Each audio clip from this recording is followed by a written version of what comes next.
हाथों से खून, बाल नोचे गए, दांत टूट गए, आंखों के नीचे सूजन। बुरी तरह जख्मी ये चेहरा है फेमस इन्फ्लुएंसर जूलिया AW का, जिनकी सिर्फ एक गलती थी कि इन्होंने प्यार किया। लेकिन इससे भी चौंका देने वाली बात यह है कि जूलिया ने अपने पार्टनर जैम के साथ 15 दिन पहले ही एक पोस्ट डाली थी, जिस पोस्ट में वो लोग बेहद खुश नजर आ रहे थे। साथ पार्टीज करना, वेकेशन पे जाना, घूमना फिरना, फुल एंजॉय करना, इवन पब्लिकली प्रपोज करना। लेकिन फिर ऐसा क्या हुआ इन दोनों के बीच, जिसे जूलिया, जिस पर वो सबसे ज्यादा विश्वास करती थी, वही उसकी जान लेने पे उतर आया। और इतना सब कुछ हो जाने के बाद भी पब्लिक जूलिया को हेट कर रही है। क्या हुआ था उस दिन और क्या है सच्चाई, जानेंगे आज की वीडियो में। एंड तक तो आपका सोशल मीडिया से भरोसा ही उठ जाएगा। जूलिया ना बहुत ही फेमस फिलिपिनियो डिस्क जॉकी थी। अब डिस्क जॉकी में आसान भाषा में समझाऊं ना तो वो होता है, जब भी कहीं पार्टीज वगैरह होती है ना, तो जो म्यूजिक बजता है, जिस म्यूजिक से आपके पैर थिरकने लगते हैं, उससे डिस्क जॉकी कहा जाता है। और जूलिया के गुड लुक्स और परफॉर्मेंस से उसके लाखों फैन थे। सोशल मीडिया पे पार्टीज की रेगुलर वीडियो पोस्ट करना, इवन उनके परफॉर्मेंस को इतना ज्यादा एंजॉय किया जाता था कि उनकी वीडियोस भी खूब वायरल होती थी। टिकटॉक पे, यूट्यूब पे, इंस्टाग्राम पे लाखों फैन फॉलोइंग। अब जूलिया की लाइफ ना उसके हिसाब से बहुत अच्छी चल रही थी। वो अपने पैशन को फॉलो कर रही थी। पैशन को फॉलो तो कर ही रही थी, साथ ही साथ उसके साथ काफी अच्छा पैसा भी कमा रही थी। लेकिन फिर एंट्री होती है एक शख्स की, जिसका नाम था जैम इग्निसियो। अब जैम एक बिजनेसमैन और एक सोशल मीडिया पर्सनालिटी था। इन दोनों की मुलाकात कैसे हुई? एक म्यूचुअल फ्रेंड के थ्रू इनकी मुलाकात होती है। देखते ही देखते वो बार बार मिलने लगते हैं, टाइम स्पेंड करने लगते हैं, और फिर क्या था, दोनों के बीच फीलिंग आने लगती है। वो दोनों एक दूसरे के साथ रिलेशनशिप में आ जाते हैं। कुछ ही टाइम बाद ये रिलेशनशिप स्ट्रॉन्ग भी हो जाता है। बात है नवंबर 2024। इनको डेट करते हुए सिर्फ 4 महीने हुए थे।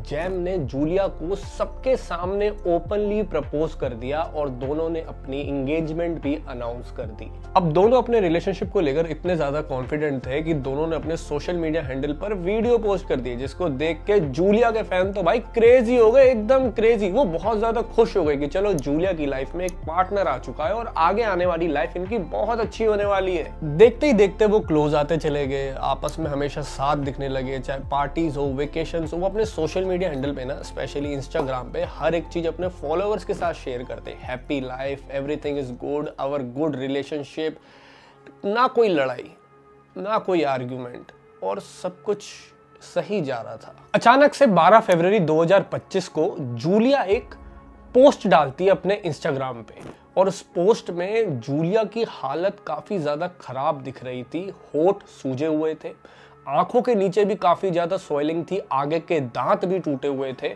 और पोस्ट का जो कैप्शन था उसमें वो लिखती है, हैप्पी वैलेंटाइन ... मैं इतना बुरा भी डिजर्व नहीं करती हूँ, तुमने तो मुझे बिल्कुल मार ही डाला था। अब जूलिया के इस पोस्ट के बाद लोग तो बुरी तरीके से शॉक में चले गए, क्योंकि इंटरनेट पे जो लड़की सबसे ज्यादा खुश लग रही थी अपनी लाइफ के अंदर, उसके साथ ऐसा हो गया, ये यकीन कर पाना ना बहुत ज्यादा मुश्किल हो गया था। और फिर क्या था, ये पूरा इंसिडेंट मीडिया तक पहुंच गया। इसके बाद मीडिया में इस इंसिडेंट ने तुरंत आग पकड़ ली। हर मीडिया चैनल पे इसी के बारे में बात हो रही थी। पब्लिक बहुत ज्यादा गुस्सा हो गई, इंटेंस गुस्सा चल रहा था हर जगह के ऊपर, और जैम के अरेस्ट की डिमांड चल रही थी। लेकिन एक सवाल जिसने सबको शॉक में डाल दिया कि कुछ ही दिन पहले तो इन्होंने एंगेजमेंट की पोस्ट डाली थी, अब कुछ दिनों में ऐसा क्या हो गया कि जैम को जूलिया के ऊपर हाथ उठाना पड़ गया। अब ये बात है 12 फरवरी से 2 दिन पहले की, यानी 10 फरवरी की। अब यहाँ पे जैम है ना, जूलिया को बोलता है कि चलो लॉन्ग ड्राइव पे चलते हैं। जूलिया खुश हो जाती है, बहुत ज्यादा एक्साइटेड हो जाती है कि हाँ चलते हैं। दोनों नॉर्मली बैठ के लॉन्ग ड्राइव पे निकल जाते हैं। अब रिपोर्ट के अकॉर्डिंग ना, दोनों के बीच में आर्ग्यूमेंट होता है लॉन्ग ड्राइव के दौरान। तो यहाँ पे होता है ये है कि जैम जो है उसको पता लग जाता है कि जूलिया का कोई अलग से अफेयर चल रहा है। यही बात वो जूलिया से रखता है।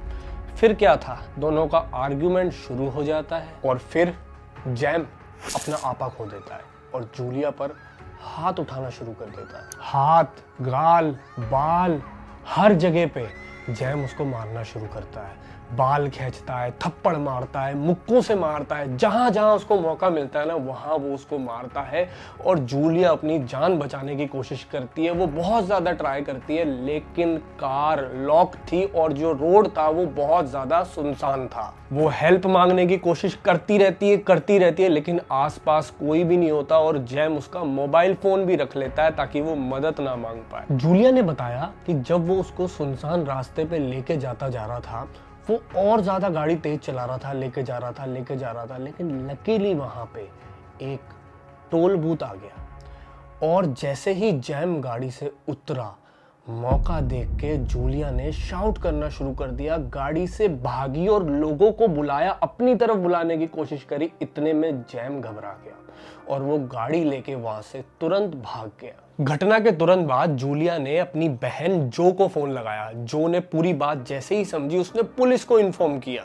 टोल गेट ने भी पुलिस स्टाफ को वक्त रहते इन्फॉर्म कर दिया था, जिस वजह से जूलिया को तुरंत हेल्प मिल गई और उन्हें हॉस्पिटल ले जाया गया ताकि उनका इलाज स्टार्ट हो सके। दूसरी तरफ जूलिया ने NBI में कंप्लेन फाइल करी, नेशनल ब्यूरो ऑफ इन्वेस्टिगेशन में, और फैसला किया कि जैम पर लीगल कार्रवाई करेंगी। जूलिया ने बताया कि जैम बहुत ही ज्यादा पॉसेसिव और जेलस किस्म का आदमी था, छोटी छोटी बातों पे बहुत ज्यादा रिएक्ट कर देता था। इस बार भी जैम को लगा कि जूलिया उनको धोखा दे रही है और इसी बात से वो आपा खो बैठे। और इसीलिए जूलिया का कहना था कि वो फिजिकल चोट से ज्यादा तो मेंटली और साइकोलॉजिकल प्रॉब्लम फेस कर रही है, क्योंकि उसने सपने में भी नहीं सोचा था कि जैम उसके साथ ऐसा करेगा। लेकिन वहीं दूसरी तरफ जूलिया को भी बहुत हेट मिल रहा था। ऑडियंस जो है ना, कर्मा का नाम लेकर जूलिया को ट्रोल कर रही थी। अब ऐसा इसलिए क्योंकि जिम की एक एक्स गर्लफ्रेंड थी जिसका नाम था कार्ला इस्ट्राडा, और ये दोनों 2019 से एक दूसरे को डेट कर रहे थे, लेकिन 2024 की शुरुआत में किसी कारण की वजह से ये दोनों ब्रेकअप कर लेते। इसके बाद 16 अगस्त 2024 को जूलिया अपने इंस्टाग्राम पे जैम के साथ एक फोटो पोस्ट कर देती है। अब इसका मतलब साफ था कि ये दोनों एक दूसरे को डेट कर रहे हैं। अब जैसे ये बात कार्ला को पता चलती है तो कार्ला अपने फेसबुक पे एक पोस्ट करती है, fame whore low life people, I don't have time for this but my lawyers has. अब थोड़ी देर बाद ना ये पोस्ट वो डिलीट भी कर देती है, लेकिन इस पोस्ट के बाद सबको पता था कि ये जो पोस्ट है ये जैम और जूलिया के लिए। लेकिन जूलिया ने भी बराबर रिप्लाई किया। उन्होंने कहा इंस्टाग्राम स्टोरी के थ्रू कि मैं चुप हूं, मेरे काम में दखलंदाजी ना करे। और जूलिया ने ना कार्ला को थोड़ा टॉन्ट में मॉमी भी कहा। और इसके बाद भी है ना, जूलिया कार्ला को पोक करने का कोई मौका नहीं छोड़ती थी, वो बार बार कार्ला को पोक करती थी। अब ऑडियंस इस वजह से भी इससे नफरत कर रही थी जूलिया से, क्योंकि ये जब इनके रिलेशनशिप को 5 साल हो चुके थे तो ये क्यों उसको बार बार पोक करे जा रही है। और एक तरफ की ऑडियंस तो ये मान रही थी कि जो जूलिया के साथ हुआ इसी सब इंसिडेंट्स की वजह से वो सही हुआ, ये ऑडियंस का ऐसा मानना था। अब इसके बाद ना जूलिया की साइड से एक स्टेटमेंट आता है कि मैं जैम को माफ तो कर दूंगी, लेकिन मैं लीगल प्रोसीडिंग से पीछे नहीं हटने वाली, क्योंकि जो भी उसने किया है वो उसका रिस्पॉन्सिबल है। और हर एक औरत के लिए मैं एक एग्जाम्पल सेट करूंगी कि इस तरीके का वायलेंस नहीं सहा जाएगा। अब ये समय ना जूलिया के परिवार के लिए सबसे ज्यादा मुश्किल समय था, क्योंकि हमें लगता है कि ये जो लीगल प्रोसीडिंग होती है ये बहुत ज़्यादा इजी होती है, बट ये इजी नहीं होती। कई बार आपको जाना पड़ता है, लेकिन उसके परिवार ने हिम्मत उठाई कि हम सारी लीगल प्रोसीडिंग को पूरा करेंगे,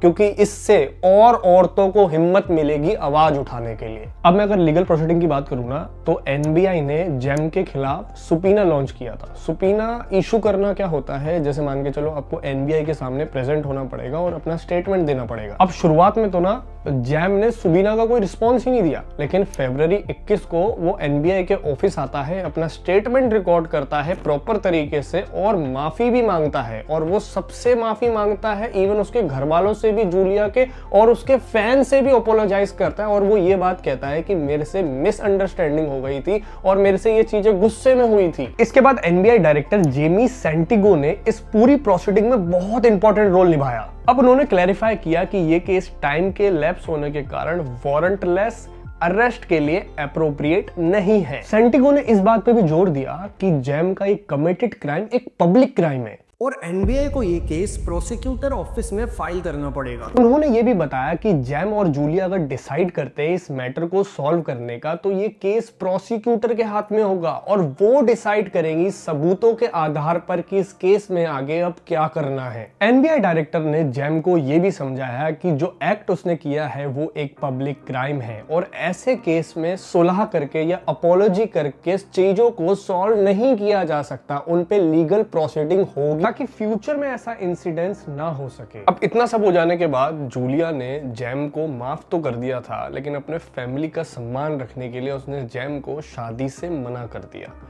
क्योंकि वो नहीं चाहती थी कि उसको कोई फिजिकली या मेंटली टॉर्चर करे या इस तरीके से परेशान करे। और इन सब चीजों का फर्क ना उनके प्रोफेशनल लाइफ पे भी पड़ा, क्योंकि इतना सब कुछ हो जाने के बाद वो काम पे तो नहीं चली जाएगी ना, तो इसलिए उन्होंने जितने भी प्रोफेशनल कमिटमेंट करे थे उन सब से कुछ टाइम के लिए ब्रेक ले लिया ताकि वो मेंटली और फिजिकली नॉर्मल हो सके। अब देखो भाई, एट द एंड में बस एक ही चीज कहना चाहूंगा कि जो चीज सोशल मीडिया पे दिखती है वो अक्सर सच नहीं होती। कई बार ऐसा होता है ना कि हम लोग देखते हैं यार उसकी लाइफ क्या शानदार लाइफ है, कितनी महंगी कार में वो घूम रहा है, जरूरी नहीं है वो कार उसकी हो, वो भाड़े की भी हो सकती है। इवन अपन किसी की लव लाइफ देखते हैं, अरे कितने खुश है ये लोग, क्या लाइफ है इनकी, और खुद को कंपेयर करना शुरू कर देते हैं।